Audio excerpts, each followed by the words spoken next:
बोलिए वृंदावन बिहारी लाल की जय। बोलिए जुगल सरकार की जय। पांचों पांड जब राज्य त्याग करके जा रहे थे हिमालय की तरफ, तो रास्ते में उन्हें एक कुत्ता आ गया। ये तो यहाँ तो पक्षी भी नहीं आ सकता, पशु कैसे आ गया? भू भू करके कुत्ता। अरे धर्मराज ने सोचा, युधिष्ठिर ने, अरे इसका तो कोई रक्षक भी नहीं है। जिसका कोई रक्षक ना हो और वह पीछे लग जाए तो उसकी रक्षा करना हमारा धर्म है।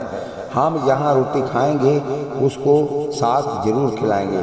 जहाँ जाएंगे इसको साथ जरूर लेकर जाएंगे। उसके शरीर में कीड़े बिलबिला रहे थे। वह बार बार चाटता था, फिर पीछे दौड़ता जाता था और बर्फ में चढ़ता जाता था। मेरे आश्रित कुत्ते को कष्ट हो रहा है, मैं इसका कष्ट मिटाऊं, ये मेरा धर्म है। कीड़े निकाल कर बर्फ में फेंकूंगा तो कीड़े मर जाएंगे, नहीं निकालता तो कुत्ते को कष्ट हो रहा है।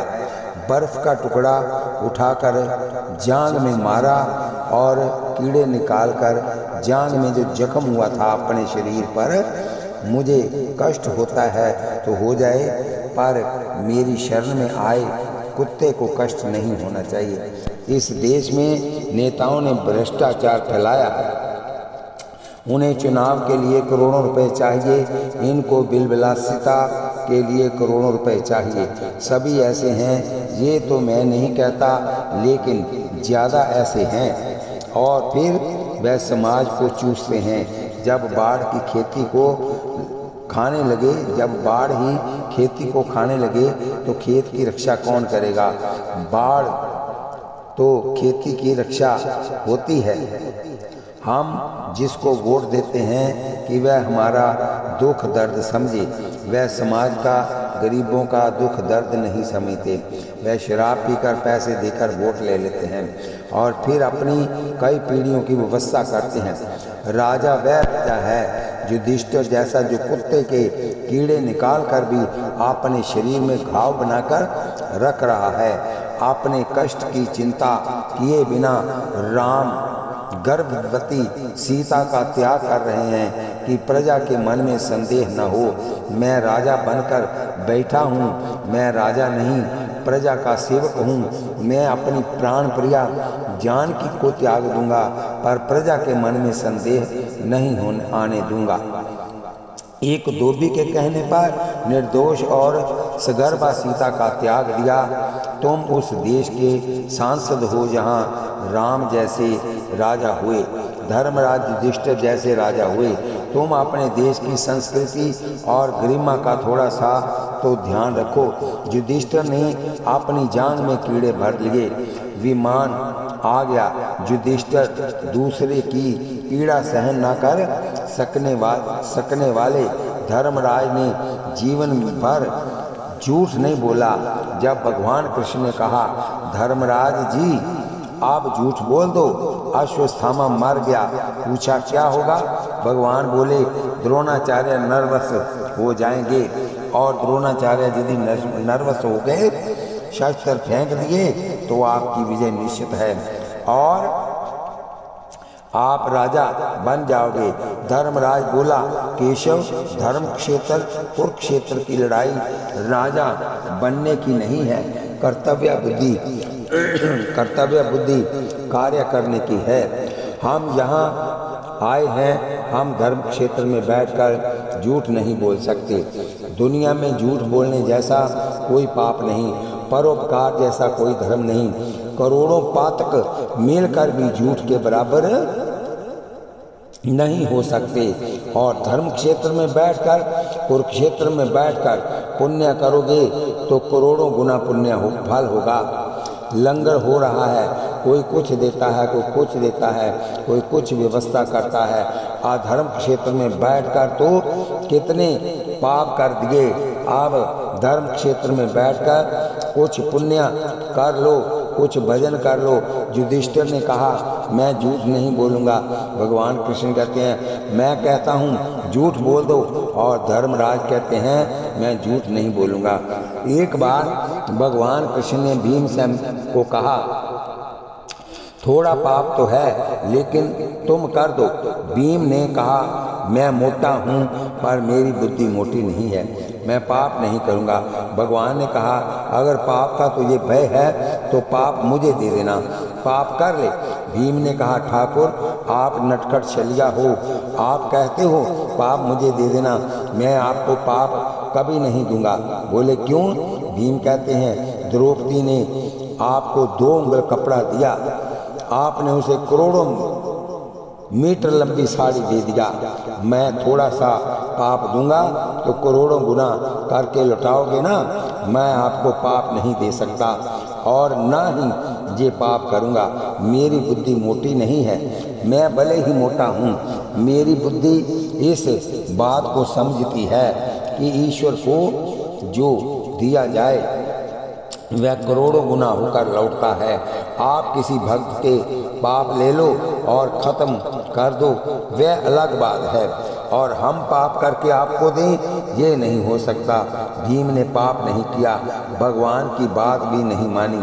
धर्मराज युधिष्ठिर भी बोले, भगवान क्षमा करें, आपने धर्मराज की डिग्री दी है, मैं झूठ नहीं बोलूँगा, राज्य के लिए पाप नहीं करूँगा, मुझको कुर्सी नहीं चाहिए, मुझे धर्म का पालन करना है, मैं सनातन धर्म में पैदा हुआ हूँ, मैं पांडु का पुत्र हूँ, मैं कुंती का बेटा हूँ, जिन्होंने अपना सारा जीवन संघर्ष में व्यतीत किया। आपने अपने जीवन का सारा सुख त्याग दिया लेकिन गलत कदम नहीं उठाया।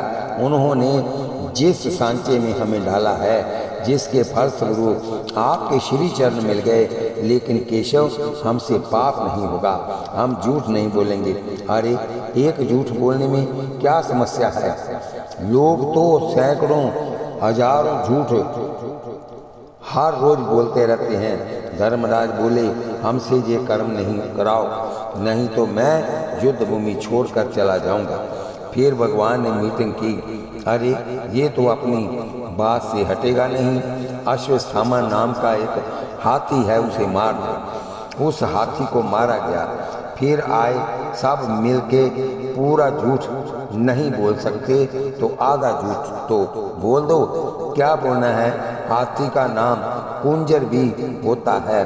बोले, तुम कहना अश्वत्थामा मारा गया, नरोवा कुंजरोवा, नहीं मालूम नर है या हाथी, पर अश्वत्थामा मारा गया। ये भी मेरे कहने से कह दो। साहब ने उन्हें चारों तरफ से घेर लिया। बोले, भगवान के कहने पर तो कह दो, फिर भी नहीं मानते हैं। अर्जुन ने कहा, मैं इसकी बात मानकर युद्ध करने को तैयार हो गया, आप मान लो ना भाई साहब, आपने इतना भी ही कहना है। नरोवा कुंजरोवा बड़ी मुश्किल से तैयार हुए, कहने के लिए खड़े हुए, लेकिन पूरे शरीर में पसीना आ गया। युधिष्ठिर और जब चले कौरवों की ओर तो कौरवों ने सोचा ये लड़ते लड़ते पराजित होने जा रहे होंगे, भयभीत हैं, इसलिए पराजय स्वीकार करने आ रहे हैं। इस तरफ बाजे बजने लगे और उधर से भी बाजे रहे थे। इसी बीच युधिष्ठिर ने कह दिया, नरोवा कुंजरोवा अश्वत्थामा हतो हता। भाई नर है जहाँ कुंजर है, मैं ये नहीं जानता, लेकिन अश्वत्थामा मारा गया। कुंजर शब्द सुनाई नहीं पड़ा, नर शब्द सुनाई पड़ा और द्रोणाचार्य ने अस्त्र फेंक दिए। धृष्टद्युम्न ने अपना शरीर काट दिया।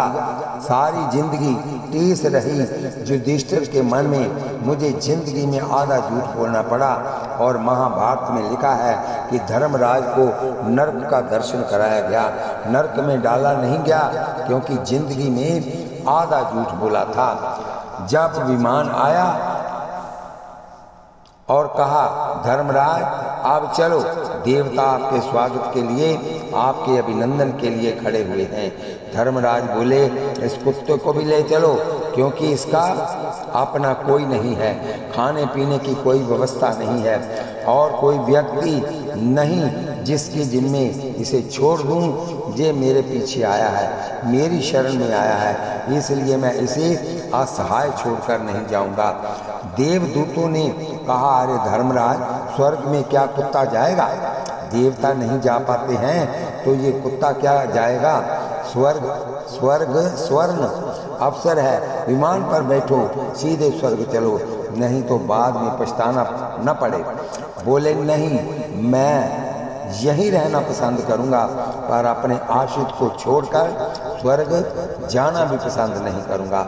इतना कहने की देर कुत्ता गायब हो गया और धर्म ही कुत्ते के रूप में था, सामने आकर खड़ा हो गया। देवता पुष्प बरसाए, बाजे बजाए। उस समय जब धर्म सामने खड़ा हुआ, उसने जो कहा वह सुन लो, इसलिए इतनी कथा सुनाई है। उसने कहा, धर्मराज, पैदा होने के बाद आपने कितना कमाया, क्या क्या आपने पैदा किया, क्या क्या आपने बनाया, कितनों को आपने अपना माना, लेकिन अब ऊपर जाते हुए कितनों ने आपका साथ दिया, केवल मैं आपका साथी बनूंगा। जीव का सच्चा साथी धर्म है, ईश्वर है। ईश्वर और धर्म को छोड़कर तुम्हारा अपना सगा सच्चा साथी कोई नहीं। इसलिए पत्नी छूटती है तो छूटने दो, पुत्र छूटते हैं तो छूटने दो, धन जाता है तो जाने दो, केवल धर्म की जय बोलने से हमारा कल्याण नहीं होगा। हमारा कल्याण तब होगा जब इस धर्म के रास्ते पर चलना सीख लेंगे। जीवन भर हम पाप करते हैं, झूठ बोलते हैं, आज झूठ बोलना सत्य हो गया। पहले लोग कचहरी में झूठ बोलने के लिए 50-100 रुपया देते कि हमारी झूठी गवाही दे दो, तो वह कहता था कि हम बाल बच्चेदार हैं, हम झूठ नहीं बोलेंगे, झूठ बोलने वाले के बच्चे सुखी नहीं रहते।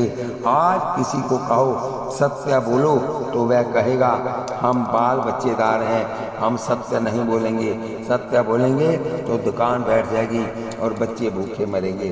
पहले लोगों का विचार था कि झूठ बोलने से बच्चे भूखे मरेंगे, और आज लोगों का विचार है कि सच बोलेंगे तो बच्चे भूखे मरेंगे। बोलिए वृंदावन बिहारी लाल की जय, बोलिए लाडली लाल की जय, बोलिए जुगल सरकार की जय। फिरोजपुर में एक भक्त की दुकान है, आज तक कभी उसकी शिकायत नहीं आई और 40,000 रुपये टैक्स देता है। दूध मिठाई की दुकान है, किसी भी व्यक्ति ने आज तक ये शिकायत नहीं की कि हमें कीमत ज़्यादा लगी है या माल गलत मिला है। बहुत लंबी लाइन लगती है सामान खरीदने वालों की। तुम कहते हो कि सत्य बोलोगे तो बच्चे भूखे मर जाएंगे, हम कहते हैं कि नहीं, आप सत्य को एक बार स्वीकार करके तो देखो, हो सकता है एक बार कष्ट हो। हरिश्चंद्र शमशान घाट में खड़े थे, चक्रवर्ती सम्राट आज चिथड़े पहनकर मुर्दा टैक्स ले रहे हैं। बिना टैक्स दिए कोई मुर्दा नहीं जलेगा, मालिक का आदेश है। चक्रवर्ती सम्राट मुर्दा टैक्स के लिए आज रात्रि में खड़ा है, सावधान कि कहीं कोई टैक्स दिए बिना मुर्दा नहीं जलाएगा। पत्नी तारा और इकलौता बेटा जिगर का एक टुकड़ा जिसे सर्प ने डसा है, मृत्यु हो चुकी है, जिसे शमशान में लाने वाला कोई नहीं था, जिसके कफन के लिए कपड़ा नहीं था, माँ स्वयं बेटे को शमशान लेकर आ रही है। कोई माँ अपने बेटे को शमशान लेकर नहीं जाती, आपने हाथों में लेकर गई, कफन नहीं था, अपनी साड़ी का पल्ला ही ऊपर ओढ़ा दिया था और रो रही है, हाय बेटा, आज तेरी अयोध्या में मृत्यु हुई होती तो तुझे कैसे ले जाया जाता। आज मैं तेरी माँ अनाथ की तरह तुझे शमशान ले जा रही हूँ। हे मेरे नाथ, यदि आप कहीं हो तो अपने बेटे का अंतिम बार मुख देख लो। मैं अभागिन आपकी अमानत की रक्षा न कर पाई, मेरे कारण आपके घर का दीपक बुझ गया। हरिश्चंद्र ने सुन लिया, देखा भी, देख भी लिया, पहचान भी लिया, संवाद भी हुआ पत्नी पत्नी का, लेकिन जलाना। हरिश्चंद्र कहते हैं, तारे, टैक्स लिए बिना रोहित को जलाने ना दूंगा। और तारा रो पड़ी, ये पुत्र किसका है, आप किससे टैक्स मांग रहे हैं, मैं धोती का कफन बनाकर लाई हूँ। अपनी धोती काट कर दूं तो मेरा शरीर उबर जाएगा। आखिरी तो उत्तर आपका है। हरिश्चंद्र ने कहा, तारे जिस धर्म के लिए मैंने तुझे बेचा, बेटे को बेचा, अपने आप को बेचा, उनके नौकर बनकर हम यहाँ खड़े हैं। तुम धोती काट कर टैक्स दे दो, मैं मालिक के साथ नम का हरामी नहीं करूँगा। और जब धोती का पल्ला फाड़ कर देने लगी तो भगवान सामने प्रकट हो गए। ये तुम्हारे देश की गौरव गाथा है, बपौती है, जिस पर गौर करो, आचरण करो। सती नारी वैश्य का अनुसरण कभी नहीं कर सकती। भारतीय धर्मनिष्ठ व्यक्ति कभी पाश्चात्य देश की संस्कृति की नकल नहीं करता। वह आसुरी संपत्ति है, तुम देवी संपत्ति में पैदा हुए हो, देवता बनने वाले हो। वे गलत काम करके नरक में जाने वाले हैं। शंकराचार्य भगवान ने एक बहुत सुंदर बात कही, प्रकाश सदा पूर्व से आता है और अंधकार हमेशा पश्चिम से आता है। हिंदुस्तान पूर्व में है और उसका ज्ञान सारी दुनिया को प्रकाश दे रहा है। और पश्चिम में जाकर जहाँ सूर्य भी अस्त हो जाता है, वहाँ जाकर तुम भी अपना ज्ञान नष्ट नहीं कर लोगे तो और क्या होगा, क्या करोगे? तुम्हारी संस्कृति और धर्म कैसे बचेगा? तुम्हें बचाना है अपने देश को, अपने धर्म को, अपनी संस्कृति को। पताका सारे देश के अंदर फहरानी है। हमारे गुरुदेव श्री कृपात्री जी महाराज कहा करते थे कि मुर्दा प्रवाह में बह जाता है, एक नाला बह रहा, उसमें मुर्दा डाल दो, वह बह जाएगा, लेकिन एक चेतन व्यक्ति उसमें पुलिया डालकर पार होता है। मुर्दा बहाव में बह जाता है और जिंदा व्यक्ति पार हो जाता है। जो मुर्दा है यानी जो बुज़दिल है, जिंदा होते हुए भी मुर्दे के समान है, उनकी बुद्धि पत्थर है, वह पश्चिमी सभ्यता में बह जाते हैं। और जिनके अंदर बुद्धि है, अपने देश की गौरव गाथा स्मरण, अपने देश की संस्कृति का अभिमान है, वह पश्चिमी सभ्यता में ना बहकर उनको अपना ज्ञान देकर उनका भी कल्याण करते हैं, उनको अपनी ओर कर लेते हैं, अपनी ओर मोड़ लेते हैं। स्वयं उनकी संस्कृति में नहीं मिला करते। अपने धर्म को पहचान। कुरुक्षेत्र की पवित्र भूमि में खड़े होकर सारे शास्त्रों का सार निकालकर भगवान ने अर्जुन को सुनाया। वही आप दूर दूर से आकर सुनने बैठे हो, केवल श्रवण से लाभ नहीं होगा जब तक कि उसे अपने जीवन में उतारोगे नहीं। पूरा ना भी उतार पाओ तो थोड़ा उतारने की कोशिश करो। सोचो कि हम किस देश में पैदा हुए, किस धर्म में पैदा हुए। जिस धर्म और धरती पर भगवान अवतार लेकर पैदा हुए हैं, हम उसी धर्म और धरती पर पैदा हुए हैं। उस धरती में हम बसे हुए हैं जहाँ भगवान खड़े हैं, जहाँ भगवान उपदेश देते हैं, यहाँ भगवान भिन्न भिन्न लीलाएं करते थे। ये भाव तो कम से कम हमारे मन में आना ही चाहिए। कर्म करो, लेकिन ये समझ कर करो कि अभिनय करने आए हैं। कर्म करो ईश्वर के लिए। ईश्वर के लिए कर्म करना क्या है? बोले गलत कर्म ना हो, वह सारा कर्म ईश्वर के लिए हो जाता है। आप दुकान ईमानदारी से करते हो, वह दुकान करना ईश्वर की सेवा है। डॉक्टर ईमानदारी से काम कर रहा है, गलत तरीके से पैसे नहीं ले रहा है, वह ईश्वर की सेवा कर रहा है। व्याख्यान देने वाला ठीक शास्त्र का व्याख्यान कर रहा है, वह ईश्वर की सेवा कर रहा है। गुरु नानक देव ने कहा, हर की कथा हृदय बसावे, सो पंडित फिर जोन न आवे।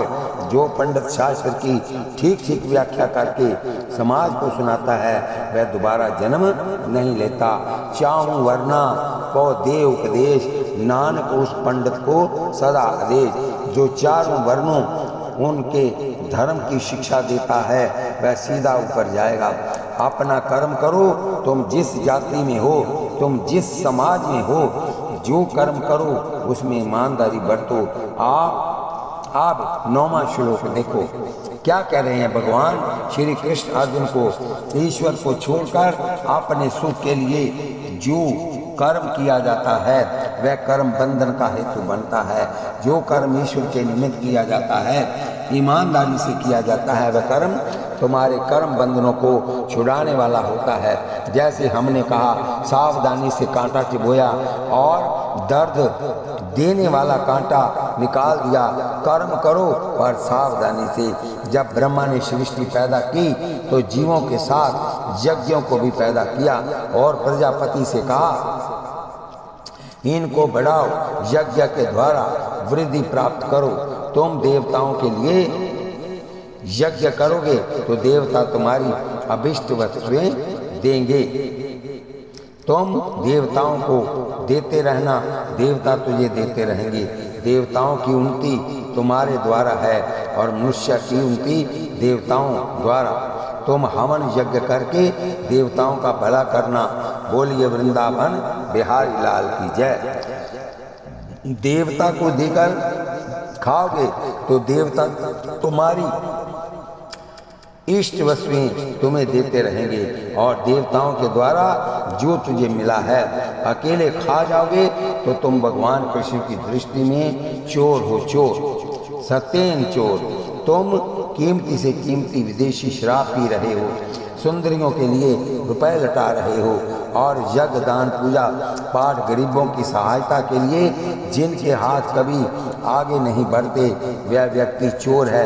हमें जो मिल रहा है वह देवताओं से मिल रहा है। आप कहते हैं हमने कमाया, हम कहते हैं गलत। अगर देवता हमारी सहायता न करें तो हम कमाने लायक ही न रहें जाएं। अच्छा ये बताओ, सूर्य भगवान यदि उदित ना हो तो आप क्या करोगे?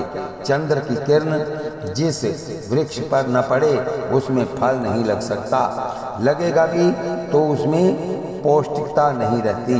चंद्र से अमृत बरसता है और जब औषधियों में जीवन शक्ति आती है। सूर्य उदित ना होते तो क्या होता, चंद्र ना होता तो क्या होता। इस संसार से आग यदि गायब हो जाए तो क्या आप जीवित रह सकते हैं? और हवा यदि 15 मिनट के लिए भी आराम करने लगे तो तुम्हारा हमारा मुकम्मल रेस्ट हो जाएगा। ना देखो 6 दिन काम करके कर्मचारी कहता है आज हमारी रेस्ट है। अब तो और कृपा कर दी सरकार ने, 5 दिन का हफ्ता बना दिया। बोले 2 दिन विश्राम करो। 1 अरब 97 करोड़ 60 लाख वर्ष हो गए ये दुनिया बने तब से हवा चल रही है, लेकिन आज भी देवता ने कभी नहीं कहा कि सबको विश्राम मिलता है, मुझे भी 10 मिनट का रेस्ट दे दो। वेद और भागवत में लिखा है, मेरे भय से सूर्य उदित होता है, मेरे भय से अग्नि जलती है, मेरे भय से वायु चलती है, मेरे भय से इंद्र वर्षा करते हैं और मेरे ही संकेत पर मृत्यु दुनिया को खा जाती है। ये हवा अपने आप नहीं चल रही, कमरे में पंखा चल रहा है क्योंकि उसमें पावर है। अगर वह पावर न हो तो हवा चल नहीं सकती। आपको जीवन देने वाले सूर्य देवता है, अग्नि देवता है, वायु देवता है, वरुण देवता है। ये माता पृथ्वी आपको अपनी छाती पर चला रही है, अपनी छाती पर सुला रही है, अपनी छाती पर बिठा कर लिखा रही है। इस माँ को तुमने आज तक क्या दिया, इन देवताओं को तुमने क्या दिया? इन देवताओं की सहायता से तुम कमाते हो और अंत में कहते हो मैंने कमाया, मैं अपनी कमाई क्यों दूं? बिल्कुल गलत है। मैं नहीं, मेरा नहीं, ये तन किसी का है दिया। जो भी मेरे पास है वह धन किसी का है दिया। देने वाले ने दिया, वह भी दिया किस शान से। मेरा है ये लेने वाला कह उठा अभिमान से। मानव जीवन प्राप्त करने की करके 3 काम जरूर करना, जिंदगी की डायरी में सदा नोट रखना। जग की सेवा खोज अपनी प्रीति प्रभु से कीजिए, जिंदगी का राज है जे जान कर जी लीजिए। 3 काम संसार में कर लेना, तुम्हारा ये जीवन सफल हो जाएगा। तुमने कमाया है केवल बच्चों के लिए नहीं, समाज के लिए भी तुम्हारी कमाई का कुछ हिस्सा है। सरकार को टैक्स देना भी है, जरूरी है, नहीं तो लाइट पानी सिपाही सड़क की व्यवस्था कैसे होगी। ये कोई सरकार पर हमारा एहसान नहीं है, ये हमारा कर्तव्य है। टैक्स देना आपका कर्तव्य है, सरकार के ऊपर हमारा एहसान नहीं है। सरकार उसके बदले हमारी सुरक्षा कर रही है। उसी प्रकार जैसे छोटी सरकार को देना हमारे कर्तव्य है, उसी प्रकार देवताओं को भी देना हमारा कर्तव्य है, क्योंकि यदि उन्हें नहीं दोगे तो उनके सिपाही हमारी मदद कैसे करेंगे। सूर्य उदित कैसे होंगे, चंद्रमा अमृत कैसे देगा, हवा क्यों चले, वर्षा क्यों हो, तब तुम कहीं के ना रह जाओगे। इसलिए देवताओं ने दिया है तुमको और तुम देते रहना देवताओं को। परस्पर एक दूसरे की उन्नति चाहो, किसी के पैर पकड़कर नीचे मत खींचो, सबको बढ़ने का अवसर दो। समाज में जितने व्यक्ति हैं सबको उन्नति का मार्ग मिलना चाहिए।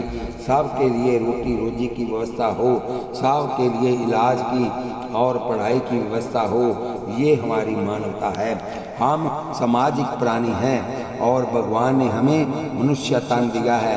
पशु क्या समझेगा कि देवता हमारी सहायता करते हैं। हम ही समझ सकते हैं कि यदि देवता हमें न दें तो हम क्या कर सकते हैं। इसलिए जैसे छोटी सरकार को टैक्स देना जरूरी है, इसी तरह बड़ी सरकार के नाम भी टैक्स निकालना जरूरी है।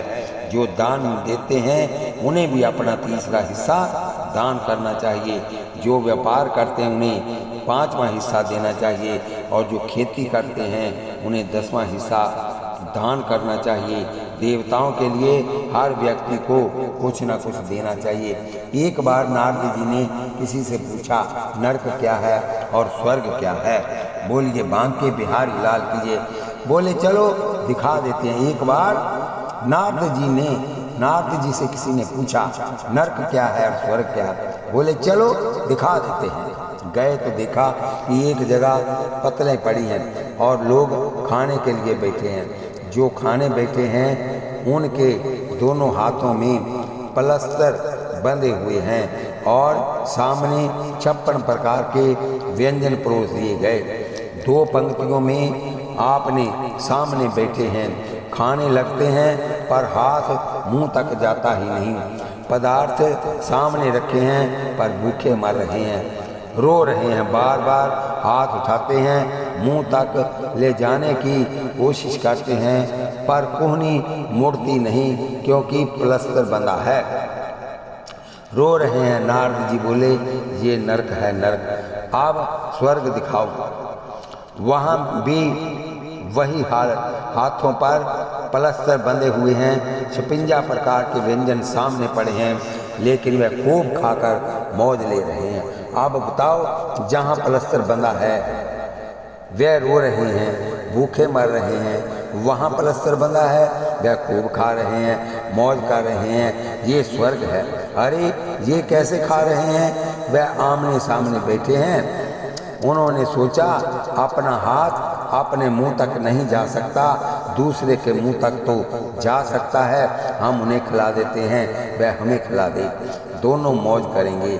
अगर हम अपने मुंह में नहीं डाल सकते तो दूसरे के मुंह में तो डाल सकते हैं। एक पंक्ति में देवता बैठे हैं, दूसरी पंक्ति में मनुष्य बैठे हैं। जो मनुष्य अकेले खाते रहते हैं वह दुखी होते हैं, किसी का किसी समस्या में उलझे रहते हैं। जो देवताओं को देते रहते हैं तो देवता मनुष्य को देते रहते हैं। मनुष्य भी बढ़ रहे हैं और देवता भी बढ़ रहे हैं, दोनों संतुष्ट रहते हैं। भगवान कृष्ण कहते हैं कि यज्ञ तो बचा हुआ, भगवान कृष्ण कहते हैं कि यज्ञ से बचा हुआ जब आप भोजन करने लगोगे तो वह आपके पापों को नष्ट कर देगा। वह व्यक्ति भोजन खा रहा पाप खा रहा है, जो व्यक्ति परमात्मा का स्मरण किए बिना, भगवान को भोग लगाए बिना, अतिथि को खिलाए बिना खा रहा है, वह रोटी नहीं खा रहा, वह अन्न नहीं खा रहा, वह अन्न के रूप में पाप खा रहा है, कुत्ते का मैला खा रहा है। खिलाकर जब खिला